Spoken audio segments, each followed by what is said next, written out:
आज के इस वीडियो में अपन जिस क्वेश्चन के बारे में डिस्कस करने वाले हैं वो अपने के पास जेईई मेंस के 30 जनवरी 2024 के शिफ्ट सेकंड का क्वेश्चन है, जैसा कि आप लोग देख पा रहे हैं। यहाँ पर देखिए अपने के पास क्या दे रखा है कि let the tangent to the curve y equal to F of X. अपने पास कोई एक कर्व है जो कि अपने पास टेंजेंट है एट 1 कॉमा एफ ऑफ 1 पे एंड अपने पास 3 कॉमा एफ ऑफ 3 पे, makes an angle of π/6 and अपने पास π/4 दे रखा है। यानी अपने पास इस पॉइंट पे और इस पॉइंट पे π/6 और π/4 अपने पास एंगल बनाता है respectively with respect to positive X की तरफ से अपने पास ये एंगल बनाता है। यहां से अपने पास कह रहे हैं दिस इक्वल टू इसके बराबर दे रखा है alpha comma beta are integer then alpha plus beta, ये किसके बराबर होगा ये हमें बताने हैं। चलिए सबसे पहले अपने के पास क्या कीजिए, सॉल्व कीजिए। यहां से अपने के पास क्या करा है y इक्वल टू अपने के पास दे रखा है एफ ऑफ एक्स। ठीक है, जब y equal to F of X है और 1 कॉमा एफ ऑफ 1 पे जब टेंजेंट है, क्या है 1 कॉमा एफ ऑफ 1 पे टेंजेंट है, तो यहां से अपने के पास बताइए तो इसके स्लोप किस तरह आ जाएंगे। स्लोप अपने के पास होता है, यहाँ से अपने पास ये भी लिख सकते हैं, कोई एक पी पॉइंट है, मान लेते हैं पी पॉइंट है जो कि 1 कॉमा एफ ऑफ 1 पे है, हाँ है ना। इसका अपने पास स्लोप बताइए, तो इसके जो स्लोप है वो अपने पास किस बराबर हो जाएंगे, तो इनके जो स्लोप है वो अपने पास एफ डैश एक्स के बराबर हो जाएंगे, हाँ है ना। और इनके जो स्लोप है वो अपने पास किस बराबर दे रखा है, एम इक्वल टू दे रखा है अपने पास, बताइए एम इक्वल टू दे रखा है अपने के पास। यहाँ पर फर्स्ट पॉइंट को हम पी माने तो अपने के पास ये दे रखा है 10 π/6 के बराबर, हाँ है ना। स्लोप मतलब वही तो होता है, इस पॉइंट पे अपने पास डेरिवेटिव ये जो टेंजेंट है π/6 मतलब अपने पास उस पे जब एंगल बना रहा है तो 10 वो एंगल अपने पास उसका स्लोप कहलाता है। यहाँ से अपने पास बताइए तो एफ ऑफ एफ डैश इस पॉइंट पे अपने पास कौन सा है, तो एफ डैश 1 इक्वल टू दे रखा है अपने पास π/6 मतलब अपने पास 1 अपॉन ये π/6 मतलब 30 के बराबर और 30 मतलब 1/√3 के बराबर, यानी एफ डैश 1 की जरूरत पड़ेगी तो हम 1/√3 ले लेंगे बराबर। अब अपने पास बताइए कोई दूसरा पॉइंट हम क्यों मानते हैं, क्या मान लें क्यों मान लीजिए, जो कि अपने पास क्या दे रखा है, तो दे रखा है अपने के पास 3 कॉमा बताइए 3 कॉमा एफ ऑफ 3 के बराबर, हाँ है ना। इस पॉइंट पे जो स्लोप दे रखा है वो अपने पास किस बराबर दे रखा है, तो ये जो स्लोप दे रखा है वो अपने पास 10 π/4 के बराबर दे रखा है, किस बराबर 10 π/4 के बराबर। 10 π/4 मतलब अपने पास एफ डैश 3 दे रखा है, कितना दे रखा है अपने पास 1 के बराबर है, यानी एफ डैश 3 की जरूरत पड़ेगी तो हम 1 ले लेंगे और एफ डैश 1 की जरूरत पड़ेगी तो वो हम 1/√3 ले लेंगे। इतना का काम का अपने के पास, इतनी चीज का काम बस इतना ही था। अब जो लोग बोलता है कि टेंजेंट नॉर्मल से क्वेश्चंस नहीं आते, ये कहाँ से है, ये थोड़ी दूसरे प्लैनेट से है, उसके मोए मोए होगा, टेंजेंट नॉर्मल नहीं पढ़ के गया होगा, तो ठीक है। तो मैथ्स में ऐसा होता है कि अगर आपके सिलेबस रिलेटेड है फिर भी क्वेश्चंस आएंगे। अब अपने पास इसके बारे में बताइए, तो ये दिया रखा है अपने पास 27 इंटीग्रेशन 1 से लेकर के अपने पास 3 तक, और ये रहा अपने के पास एफ डैश टी और इन पूरे का अपने पास क्या दे रखा होल स्क्वायर के बराबर और प्लस टाइम्स 1 और ये पूरा अपने पास एफ डबल डैश टी और डी टी के बराबर। इसको हम इंटीग्रेट कर लेते हैं, ठीक है चलिए, और उसको अल्फा प्लस बीटा √2 से हम कंपेयर कर लेंगे।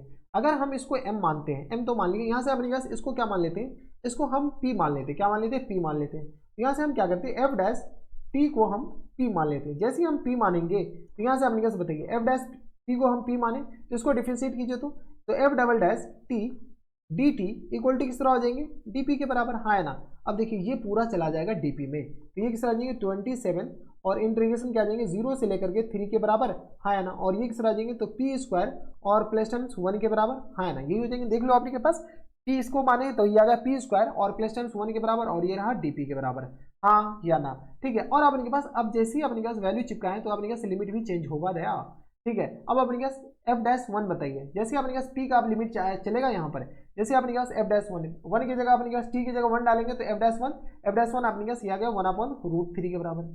अब अपने पास जैसे अपने पास 3 डालेंगे 3 अपने पास 1 के बराबर, ठीक है। अब अपने पास इंटीग्रेट कर लीजिए तो 27 और ये आ गया अपने किस बराबर, तो ये आ गया अपने पास पी क्यू और अपॉन में 3 के बराबर और प्लस टाइम्स अपने किस आ जाएंगे पी के बराबर। अब अपने पास लिमिट एज चिपका दीजिए, ये आ गया 1/√3 और ये आ गया अपने किस बराबर 1 के बराबर, हाँ है ना। यहाँ से अपने पास बताइए तो 27 और ये किस आ जाएंगे अपर लिमिट और लोअर लिमिट हम चिपका रहे हैं और कुछ नहीं कर रहे हैं, ठीक है। तो ये किस आ जाएंगे 1/3 और प्लस टाइम्स पी के बराबर, हाँ है ना। और माइनस टाइम्स किस आ जाएंगे तो ये आ गया अपने के पास 1/3 यानी अपने पास 1 का क्यूब खैर 1/3 होगा, तो 1/√3 इन पूरे का अपने पास होल क्यूब और इंटू आ गया 1/3 के बराबर, हाँ है ना। और प्लस टाइम्स अपने किस आ जाएंगे तो ये आ गया अपने पास पी के बराबर, हाँ है ना। पी की जगह अपने पास क्या आ जाएंगे 1/√3 के बराबर। किसी को कोई इतराज नहीं होनी चाहिए। ये आ गया अपने पास इसके बराबर 27 पूरे के मल्टीपल में है, ये पी की जगह अपने पास वैल्यू डालो भाई, पी की जगह अपने पास क्या आ जाएंगे 1 के बराबर, तो 27 और ये किस आ जाएंगे 3 1 4 यानी आ गया 4/3 और माइनस टाइम्स यहाँ से सॉल्व कीजिएगा तो ये आ गया अपने पास 3√3 लिखा हुआ है,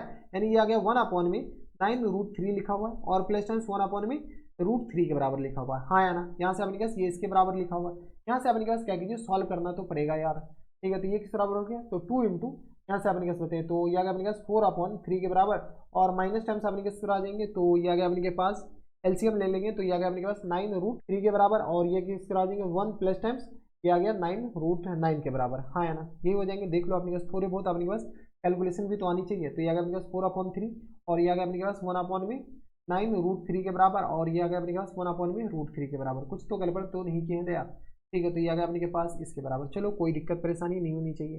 तो ये आ गया अपने के पास इसके बराबर। तो यहाँ से आ गया अपने के पास 2 × 4/3 के बराबर, क्योंकि गलती होगा तो अपने के पास लेने के देने पड़ जाएंगे। 10 में अपने के पास आ जाएंगे 9√3 के बराबर। हाँ है ना, ये आ गया अपने के पास इसके बराबर, और ये 27 है, 2 नहीं है भाई। ये क्या आ रहा है अपने के पास 27 है, ये क्या है 27 है।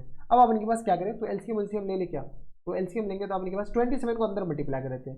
27 को जैसे हम अंदर मल्टीप्लाई करेंगे तो ये आ गया मल्टीप्लाइड बाय 4/3 के बराबर, और माइनस टाइम्स 27 मल्टीप्लाइड बाय 10/9√3 के बराबर। हाँ है ना, यहाँ से अपने के पास क्या कीजिए कैलकुलेशन कर लीजिए। तो ये आ गया अपने के पास 9 × 27 के बराबर। कलर चेंज कर लेते हैं ना, ताकि कैंसिल आउट करेंगे तो हमें पता चल जाएगा। ये आ गया अपने के पास 9 × 27 के बराबर, और ये भी अपने के पास 9 × 27 के बराबर हो जाएंगे। यानी आ गया अपने के पास 9 × 36, और माइनस टाइम्स अपने के पास आ जाएंगे। तो इसको हम क्या करते हैं रेशनलाइज कर लेते हैं, √3 और √3 मल्टीप्लाई, तो ये कैंसिल आउट हो जाएंगे 3 के बराबर। तो ये किस बराबर आ जाएंगे 10√3 के बराबर। अब अपने के पास ये आ गया इसके बराबर, और यही तो दे रखा है अपने के पास अल्फा प्लस टाइम्स √3 बीटा √3 के बराबर है शायद, बीटा √3 के बराबर। इसको अपने के पास इंटीग्रेट करने के बाद क्या दे रखा है अल्फा प्लस बीटा √3 के बराबर। अब अपने के पास बताइए तो अल्फा इक्वल टू किस बराबर हो गया, अल्फा इक्वल टू आ गया अपने पास 36 के बराबर, और बीटा इक्वल टू आ गया अपने पास बराबर -10 के बराबर। हाँ है ना, अब अपने पास पूछ क्या रखा है तो अल्फा प्लस बीटा पूछ रखा है। यहाँ से अपने पास इस दोनों का सम पूछ रखा है, सम पूछ रखा है यानी अल्फा प्लस बीटा किस बराबर आ जाएंगे, तो फाइनल आंसर आ जाएंगे 26 के बराबर। यही हमारे पास क्या आ जाएंगे फुल एंड फाइनल आंसर 26। देख लीजिए कौन सा ऑप्शन में, ऑप्शन नंबर बी यानी IIT Bombay is the correct answer. यानी ऑप्शन नंबर बी क्या जाएंगे इनके करेक्ट आंसर। जो लोग बोल रहे थे कि टेंजेंट नॉर्मल से क्वेश्चंस नहीं आते, देखो ये है क्या टेंजेंट ही तो है, ठीक है। तो टेंजेंट नॉर्मल पढ़ के जाइएगा, ऐसा गलत फहमी मत रहिए कि हमारे पास क्वेश्चन सिलेबस से डिलीटेड है तो क्वेश्चंस नहीं आते, आते हैं। ट्रिग्नोमेट्रिक इक्वेशन भी सिलेबस से डिलीटेड है लेकिन क्वेश्चंस आते हैं। तो ये थे आपके जेईई मेंस के 30 जनवरी 2024 के शिफ्ट सेकंड का क्वेश्चन था, बढ़िया क्वेश्चन था। ऐसे क्वेश्चन एग्जाम्स में आए तो बना कर आना, छोड़ना तो हरगिज नहीं है। तो बस इतना इस वीडियो में, मैं आपसे मिलता है नेक्स्ट वीडियो में, तब तक के लिए stay happy, stay healthy and good bye.